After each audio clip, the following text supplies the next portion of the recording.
وَجَعَلْنَا مِن بَيْنِ أَيْدِيهِمْ سَدًّا وَمِنْ خَلْفِهِمْ سَدًّا فَأَغْشَيْنَاهُمْ فَهُمْ لَا يُبْصِرُونَ۔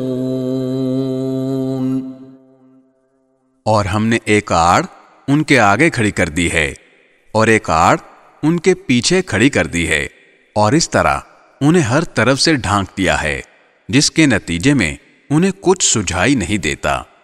وَسَوَاءٌ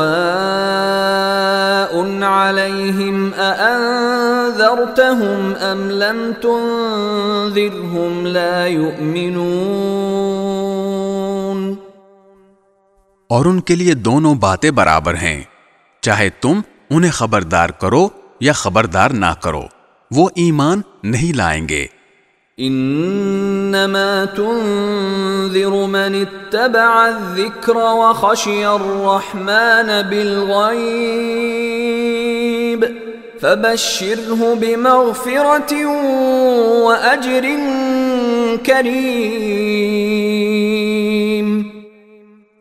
تم تو صرف ایسے شخص کو خبردار کر سکتے ہو جو نصیحت پر چلے اور خدائے رحمان کو دیکھے بغیر اس سے ڈرے، چنانچہ ایسے شخص کو تم مغفرت اور باعزت اجر کی خوشخبری سنا دو۔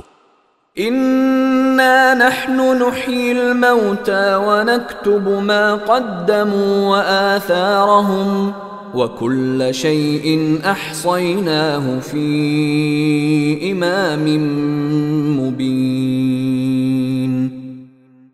یقیناً ہم ہی مردوں کو زندہ کریں گے، اور جو کچھ عمل انہوں نے آگے بھیجے ہیں ہم ان کو بھی لکھتے جاتے ہیں، اور ان کے کاموں کے جو اثرات ہیں ان کو بھی، اور ہم نے ایک واضح کتاب میں ہر چیز کا پورا احاطہ کر رکھا ہے۔